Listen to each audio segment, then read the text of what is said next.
ठीक हो गया, सही है। तो मैंने यहाँ पर आपको दो किस्म बताई, एक तो ये कि कैटेगराइज कर दिया आपने इनपुट आउटपुट पे, कौन कौन से इनपुट है कौन कौन सा आउटपुट। सेकंड में आप ये कह रहा हूँ कि इसको कैटेगराइज करो कि सिंपल कंट्रोल को एक तरफ कर लो और कॉम्प्लेक्स कंट्रोल को एक तरफ कर लो। सिंपल कंट्रोल के अंदर आप इजीली क्या कर सकते हो, उसको हैंडल कर सकते हो, उसकी प्रॉपर्टी से खेलना है बस, उसकी प्रॉपर्टी से खेल। लेकिन कॉम्प्लेक्स कंट्रोल का मतलब है कि इसकी डेटा की बाइंडिंग बड़ी स्ट्रांग है, ठीक है, इसको पूरा पूरा कलेक्शन रिकॉर्ड का डेटा देना है। इसमें भी देखिएगा एक वैल्यू आएगी एक ही टाइम, इसमें मल्टीपल वैल्यूज आएंगी, ठीक है। ये थोड़ा चैलेंज आ जाता है कि मल्टीपल वैल्यू को किस तरह से टैकल किया जाए। इसके अंदर मल्टीपल रॉज भी आएंगी, मल्टीपल कॉलम्स भी आएंगे, ठीक है, जो कि आपको नजर आ रहा है। और एक और ट्री स्ट्रक्चर होता है जो हम बनाते हैं, वो भी आपका कॉम्प्लेक्स स्ट्रक्चर कहलाता है, क्योंकि डेटा थोड़ा सा एक सिंगल डेटा नहीं आता, एक ही कॉल के अंदर मल्टीपल डेटा आता है। तो यहाँ पर ये बात भी समझ में आ गई कि सिंपल कॉम्प्लेक्स कौन कौन से कंट्रोल होंगे। तो हम मुमकिन है कि ये आज इसको यहाँ तक पहुँचे कि कॉम्बो और ग्रिड व्यू कैसे कंट्रोल हो। लेकिन अगर आपको ये चीज़ें ऐसी समझ में आती हैं कि कंट्रोल किस तरह से वर्क कर रहा है, कंट्रोल की कौन कौन सी चीज़ें ज़रूरी हैं। तो पहली बात आपको ये बताई कि एक कंट्रोल पर कुछ प्रॉपर्टीज़ होंगी, जैसे कि ये प्रॉपर्टी है कि मैं उसको ड्रैग एंड ड्रॉप के साथ, जैसे माउस ओवर हुआ और माउस का शेप, ये शेप चेंज हो रहा है आइकन का, और मैं इसको ड्रैग एंड ड्रॉप के साथ इसकी प्रॉपर्टी को चेंज कर रहा हूँ और इसका साइज चेंज कर रहा हूँ इजीली, ठीक है। ये साइज मैं ड्रैग एंड ड्रॉप के साथ तो कर तो रहा हूँ, लेकिन ये पीछे एक प्रॉपर्टी है जो इसके साइज की वैल्यू चेंज कर रही है। सही है, उसको देखते हैं वो कौन सी प्रॉपर्टी है। इसके साइज की प्रॉपर्टी होगी कोई, इसकी कैटेगरी में जाते हैं और साइज की प्रॉपर्टी यहाँ पर ये देखिए लास्ट में साइज है। साइज के अंदर कितने साइज हो सकते हैं, ये देखिएगा 135 39 पे सेट किया हुआ है। मैंने कहा यार इसको 135 की जगह इसको 200 कर दें, और यहाँ पर पीछे आए तो साइज इसका बढ़ गया।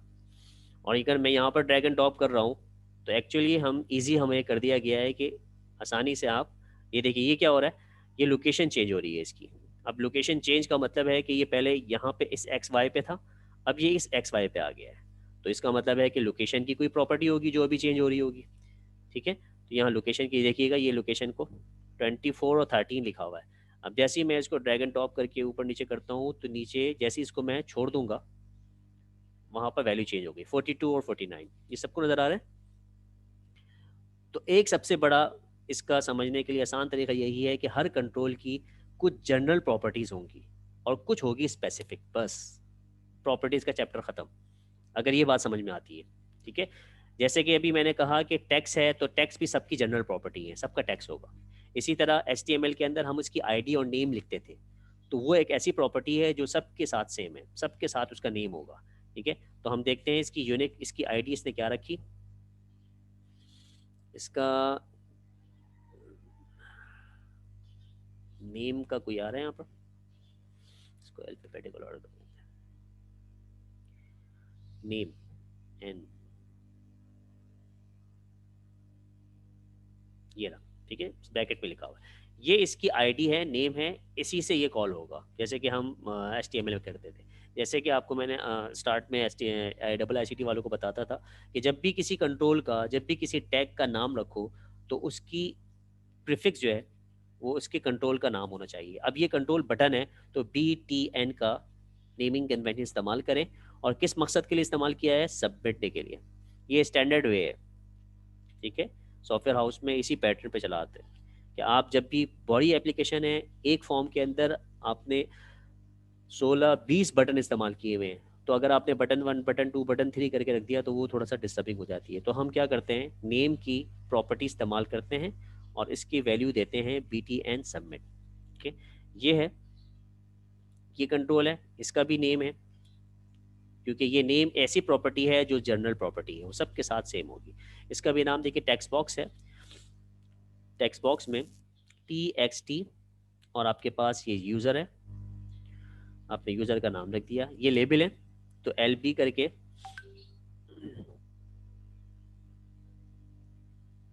LPL, इसकी प्रैक्टिस खुद करते रहो, मैं भी देखता हूँ स्क्रीन, सबके पास ये चीज़ें आनी चाहिए। LPL ये लेबल है, जब भी मैंने LPL लिखा है प्रीफिक्स में, ताकि नाम से ही पहचाना जाए कि ये क्या है। और ये किसके मकसद के लिए इस्तेमाल किया गया, यूज़र के टाइटल के लिए, तो मैंने यूज़र नाम लिख दिया। ठीक है, इसी तरह कॉम्बो है। कॉम्बो में अगर मैं साइन अप बना रहा हूँ तो मुमकिन है बास साइन अप वाले या साइन इन वाले या लॉग इन वाले कोई भी आपके पास फॉर्म बन सकता है। उसके अंदर आपके पास एक यूज़र की टाइप होती है, एडमिन हो गया, यूज़र हो गया। तो अगर मैं इस कॉम्बो को उसी मकसद के लिए बनाऊँ तो इसके अंदर क्या क्या नाम रखूँगा, CMB और यूज़र टाइप। ठीक है, तो ये एक ऐसी प्रॉपर्टी है जो जनरल प्रॉपर्टी सबके साथ, ठीक है, और लोकेशन वाली प्रॉपर्टी भी ऐसी है जो सबके साथ है। तो यहाँ पर आप, और इसके अलावा देखिएगा एक इनेबल डिसेबल की है कि यहाँ पर मैंने बटन तो बना दिया लेकिन इसको मुझे इनेबल नहीं करना। किसी जैसे कि सबमिट का बटन जब इनेबल होता है जब आपने सारी फॉर्म की फील्ड को फिल कर दिया। अगर सबमिट का बटन डिसेबल इनेबल कर दिया जाए और फॉर्म की फील्ड नहीं हो तो वो तो सबमिट कर देगा, फिर वैलिडेशन में चले जाएगा। तो सबमिट का बटन हम क्या कर देते हैं, डिसेबल कर देते हैं। तो इनेबल डिसेबल की कोई प्रॉपर्टी होगी, उसमें आप जाकर ये कि इनेबल अभी है, इनेबल डिफ़ॉल्ट में ट्रू है, इसको मैं कर देता हूँ फॉल्स। ठीक है, तो ये इस प्रॉपर्टीज़ के कीज़ हैं और इस कीज़ की प्रॉपर्टीज़ की कीज़ की ये वैल्यूज़ हैं। ये समझ में आ रही है ये चीज़ जो कंसोल पे काम करके आते हैं उनको थोड़ा सा मुश्किल समझ में आ रही होती है, अगर किसी ने काम किया हुआ है तो ये उनके लिए बेहतर है, ज़्यादा समझ में आ रहा होगा। मैं थोड़ी सी और चीज़ें रेडी करके आया था कॉम्प्लेक्स कंट्रोल के ऊपर, लेकिन बेसिक्स ये देखिए डिसेबल आ रहा है। क्लियर है, इसको हमने अब कोडिंग के ज़रिए से भी इसको इनेबल किया जा सकता है। ठीक है, अब उसकी बात करते हैं। ये बात समझ में आ गई, जो जो प्रॉपर्टी हैं उन प्रॉपर्टीज़ को देखते रहिए और काम करते रहिए। जैसे कि एक टैग बॉक्स लगाते हैं हम, इस टेक्स्ट बॉक्स के अंदर पासवर्ड डालते हैं हम। ठीक है, तो पासवर्ड में क्या बना हुआ आता है, स्टैटिक स्टैग ही बना हुआ आता है, ऐसी है टेक्स्ट बॉक्स। इसको मैंने यहाँ पर देखो भाई, किसी को भी अगर कोई साथ नहीं है तो क्यूरी ज़रूर करें, अदरवाइज वो फिर आगे उसकी मसला हो सकता है। ये मेरा पास ये यूज़र है, इसको मैं यूज़र कर देता हूँ। अच्छा, इसका लेबल चेंज करो भाई, इसका मुझे इसके ऊपर यूज़र लिखना है। जी ज़की, इसको यूज़र करें। कौन सी प्रॉपर्टी में वैल्यू चेंज करूँगा मैं,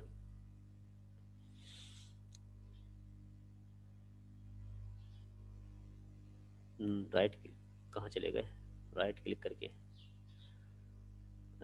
प्रॉपर्टी में जाओ बस। अब यहाँ पे नीचे, ठीक है,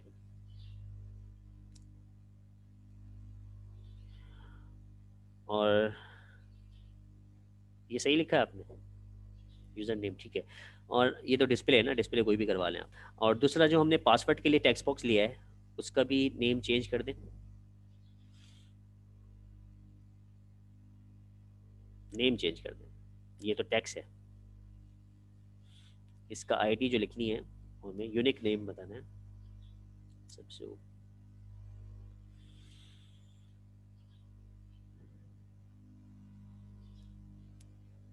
सबसे ऊपर। ठीक है, TXT पासवर्ड।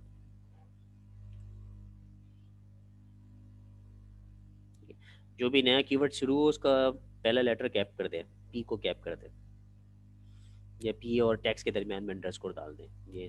ठीक है, चलिए ये काम आपने कर दिया। अब मुझे इसकी ऐसी प्रॉपर्टी को देखना है, जैसी मैं इसको रन करके दिखाता हूँ। आप इसमें कोई भी टाइप करेंगे तो वो आपको नज़र आएगा। जी, कुछ लिखिए आप इसमें। ठीक है, ये पूरा नज़र आ रहा है कि भाई जकी ने ZAKI लिखा है। मुझे ये पासवर्ड बनाना है, स्टैटिक करना है, तो कौन सी प्रॉपर्टी है, तो इसकी प्रॉपर्टी हमें ये पूरी देखनी है, हर फंक्शनलिटी इसके अंदर मौजूद है प्रॉपर्टीज़ में। अब इसमें देखिएगा, इसमें हम प्रॉपर्टीज़ में आए हैं। एक तो ये है कि मुझे ये प्रॉपर्टी जो है सबके लिए एक ही विंडो है। तो आप ऐसा नहीं कि आपने इसका काम करना है और इस पर क्लिक किया हुआ है, ठीक है, आप कह रहे हैं यार हो नहीं रहा, तो जिस पे क्लिक किया हुआ है वो, इसको पता कैसे चलेगा, ये जो कॉम्बो है ये बता रहा है कि आप किस कंट्रोल के हुए हैं। जो जो कंट्रोल इस फॉर्म के अंदर ऐड करते जाएंगे वो इसकी लिस्ट में आते रहेगा। ठीक है, अभी देखो कितने कंट्रोल है, सबमिट का बटन बनाया है, चेकबॉक्स 1 बनाया है, यूज़र कॉम्बो बॉक्स बनाया है, ग्रेड व्यू बनाया है, फॉर्म बनाया है, ये जितने भी कंट्रोल आपने डाले हैं, पैनल बनाया है। ठीक है, यहाँ पर आप सिलेक्ट यहाँ पे आप सिलेक्ट कर देंगे तो वहाँ सिलेक्टेड आ जाएगा। ठीक है, अब जैसे कि यहाँ मैंने सिलेक्ट किया तो ये सिलेक्टेड आ गया। और मुझे अभी पासवर्ड पे काम करना है। मैंने यहाँ पर देखिएगा, अगर मैं इसका सही नाम नहीं रखता तो ये मुझे ढूंढने में मुश्किल हो जाती है। टेक्स्ट बॉक्स 1, टेक्स्ट बॉक्स 2, तो मैंने सही नाम रखा हुआ है टेक्स्ट पासवर्ड। इसको सिलेक्ट किया। इसको मुझे करना है, मल्टीपल कंट्रोल्स यूज़ कर सकते हैं, कोई लिमिट तो नहीं, बिल्कुल नहीं है। 1000 कंट्रोल एक फॉर्म में यूज़ कर सकते हैं, ये आपकी लॉजिक है। किस तरह से हमने एक फॉर्म बनाया था जिसके अंदर बहुत ज़्यादा, तकरीबन 500 कंट्रोल थे, इतना कॉम्प्लेक्स फॉर्म था, एप्लीकेशन भी बहुत कॉम्प्लेक्स थी, लेकिन वो विंडो फॉर्म नहीं था, वेब के ऊपर था। विंडो फॉर्म पे भी आप कर सकते हैं, लेकिन फिर ये चैलेंज आता है कि आपको फिर वो क्योंकि विंडो जो है ना, विंडो फॉर्म जो होता है वो स्क्रॉल नहीं करते हैं आप, और वेब ब्राउज के अंदर आप स्क्रॉल कर लेते हैं, तो स्क्रॉल करने के साथ आपके फॉर्म की लेंथ बड़ी हो जाती है। इसकी लेंथ बड़ी करने में फिर आपको थोड़ा सा मुश्किल होगी, लेकिन बना सकते हैं। आपने कंट्रोल डाल दिया स्क्रॉलिंग का तो स्क्रॉल करते जाएगा। कंट्रोल आप मल्टीपल बहुत सारे कंट्रोल भी डाल सकते हैं, ये आपकी नीड और रिक्वायरमेंट के ऊपर है। अच्छा, पासवर्ड में आ गए हम, और पासवर्ड को इनक्रिप्ट करने के, सिक्योर करने के लिए एक प्रॉपर्टी है यहाँ पर, पासवर्ड कैरेक्टर। ठीक है, अभी पासवर्ड कैरेक्टर में कुछ नहीं डला हुआ। स्टैटिक कैसे आया, वही तो बता रहा हूँ मैं। पासवर्ड कैरेक्टर में स्टैटिक लिखते हैं आप। जी जकी, ठीक है, तो आपने बता दिया है कि जब भी कुछ टाइप हो तो वो स्टैटिक टाइप करे, स्टैटिक शो करवाए, और यहाँ से आप बाहर आ गए, आप रन कर दिया आपने। ठीक है, अब जरा लिखें इस पर पासवर्ड पे। वो फंक्शनैलिटी सारी जो हम देखते हुए हैं, ये सारी चीज़ें उसको अचीव करेगा। बेसिकली हमारे पास ऐसा एप्लीकेशन बनने जा रही है जो हम विंडो पे चला सकते हैं। नोट पैड आप बना सकते हैं, आप इसके अंदर MS वर्ड का इन्वायरमेंट बना सकते हैं, ये सारे यही डेस्कटॉप एप्लीकेशन है, आप बना सकते हैं इजीली। चलिए अब आइए, क्लोज कर दीजिए। ये बात समझ में आ गई, तो प्रॉपर्टीज से खेलना आपके लिए आसान हो जाएगा। अब जल्दी से जरा प्रॉपर्टीज, इन सब की प्रॉपर्टी सेट करके मुझे बताओ।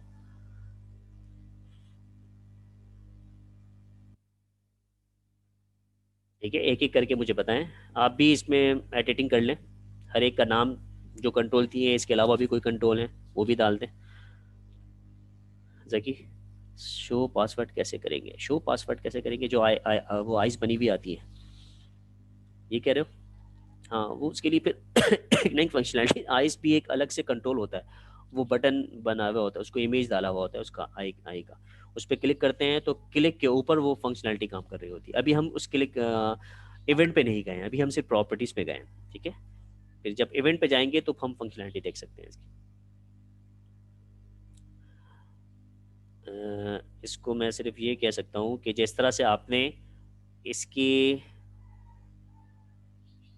स्टैटिक वाला समझ में नहीं आया। स्टैटिक वाला देखें, जिसको भी स्टैटिक करना है उसके कंट्रोल को आपने सेलेक्ट किया, और इसकी जो प्रॉपर्टी वाली विंडो है, अगर ये प्रॉपर्टी वाली कैंसिल हो जाती है तो तलाश भी करना मुश्किल हो जाता है। ठीक है, तो वो कहाँ से आएगी, या तो आप यहाँ राइट क्लिक कर लें और प्रॉपर्टीज में चले जाएं। ठीक है, या फिर यहाँ से कोई ऑप्शन आता है व्यू का, उसमें भी आप प्रॉपर्टी का ऑप्शन होता है, बताओ कहाँ है भाई। हम्म,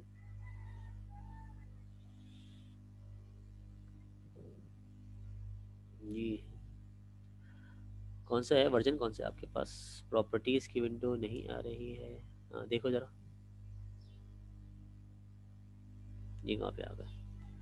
ये नहीं, ये नहीं, ये नहीं, ये तो दूसरी प्रॉपर्टीज़ है, ये फॉर्म की प्रॉपर्टीज़ है। सर व्यू में है, व्यू में। व्यू में कहाँ पर है, एक सेकेंड, व्यू में जाइए, कौन सी जगह पर है प्रॉपर्टीज़? हाँ, सबसे लास्ट में F4, प्रॉपर्टीज़ विंडो। ठीक है, ये व्यू तो किसी और का आ गया, हम फॉर्म 2 में आइए, डिज़ाइनर। ठीक है, अभी इसको क्लोज करके F4 दबा देंगे तो आ जाएगा। ठीक है, वो आप देखते रहे। इन्वायरमेंट को समझना भी ज़रूरी है, इन्वायरमेंट अगर समझते नहीं है तो हमारी डेवलपमेंट थोड़ी सी स्लो हो जाती है। आपको पता है चीज़ें तो इजीली आपको टेक्निकल। अब यहाँ से ये चीज़ बाज़ दफ़ा डिस्टर्ब भी हो जाती है, ये प्रॉपर्टी है ना, इसको उठा के मैं यहाँ ले गया, क्यों नहीं आ रहा है ये? अब क्या करें भाई इसको, ये परेशान हो गए। हम बार बार उसको सेट करने की कोशिश करते हैं, ये नाराज़ हो गया हमसे, इसको राज़ी कैसे करेंगे? जी जकी, ये इन्वायरमेंट को समझना बहुत ज़रूरी होता है, वरना डेवलपमेंट बहुत वो हो जाती है। एक तो ये है कि हम इसको बैठा दें, या एक तो वो है कि जो उसकी जगह थी वहाँ पे जाए। इसमें देखिएगा, यहाँ पर आप इसको ड्रैग करेंगे तो आपके पास ये बीच में कुछ प्लस के डायरेक्शंस आ रही हैं, ठीक है। ये कह रहा है कि यहाँ पे फिट करना है, यहाँ पर ये बॉक्स आ रहा है आपको बना हुआ ये वाला, यहाँ पर आपने फिट कर दिया इसको, ठीक है। इसको यहाँ पे क्लिक किया तो ये हाईलाइट हो गया कि यहाँ पर जाके सेट होना है, आपने कहा यस, आपने यहाँ छोड़ दिया, ठीक है। और ये फिर देखिए बराबर आ गया। आप क्या करेंगे, इसकी अपनी सेटिंग होती है कि आपको क्लैप्स करना है, ये क्लैप्स हो गया, ठीक है, या उसको किसी और अंदाज में शो करवाना है, ये सारी है। ऑटो हाइट डॉक करना है तो ये एक साथ अपने आप को एडजस्ट कर लेगा। क्लियर हो गया भाई, ये सब चीज़ें इन्वायरमेंट का पार्ट है। चलिए हम उसके स्क्रीन का स्टाइल है, ठीक है, जो आप कह रहे हो, यहाँ सबको कैप्स किया हुआ है और बीच में अंडरस्कोर, ये ऑरिकल वाला है। चलिए आप दूसरा स्क्रीन दिखाएं।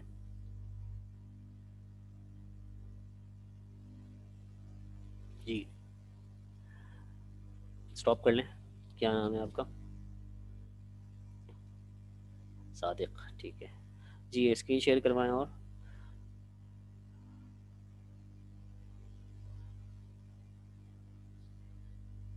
इसकी शेयर नहीं करवा रही किसी को?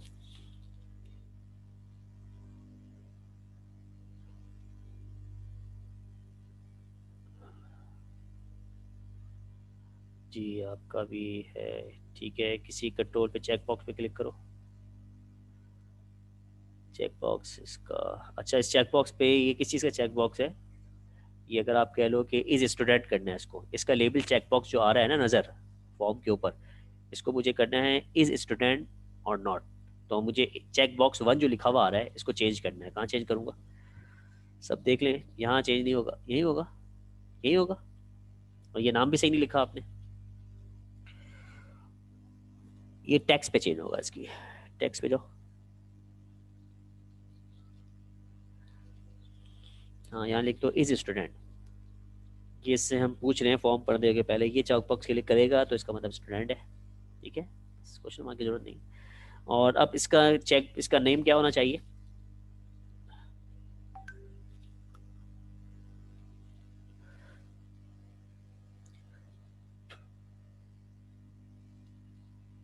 ठीक है, बी एक्स कर दो, CH के, बी एक्स, बी को बड़ा कर लो, ठीक हो गया। और इसके बाद किस मकसद के लिए? इज स्टूडेंट, इज स्टूडेंट के लिए ना। और फिर इवेंट पे डिस्कस करेंगे और देखेंगे क्या चीज़ है। सर 20 मिनट बाद ना? हाँ 20 मिनट बाद है। तो आपके पास जो कंट्रोल है वो कंट्रोल के पास क्या क्या चीज़ें हो गई हैं? अगर मैं कोर स्ट्रक्चर की बात करूँ विंडो फॉर्म की, तो इसको सिर्फ नोट कर लो 5 मिनट में, ताकि आगे हम डिस्कस करें। ये देखिएगा, मैंने कुछ चीज़ें यहाँ लिखी थी, इसको भी मैं आपको शेयर करवाऊँ। यहाँ तक हम लोग ने रिफ्रेशर देख लिया था। अब आपने कंट्रोल में, विंडो फॉर्म की कंट्रोल है तो स्क्रीन शेयर है आपके पास नोटपैड की, उसमें कोर स्ट्रक्चर है, उस व्यू है, 2 व्यूज़ आप देखते हैं, design view, code view, properties हैं, ये प्रॉपर्टीज़ देखेंगे और इवेंट्स देखेंगे। अब इवेंट पे डिस्कस करेंगे, फिर डेटा की बाइंडिंग अभी आज तो नहीं हो सकेगी, वो थोड़ा सा आगे वाला काम है। इवेंट्स देखकर हम यहाँ पर ख़त्म करेंगे, ठीक है। डेटा की बाइंडिंग आपके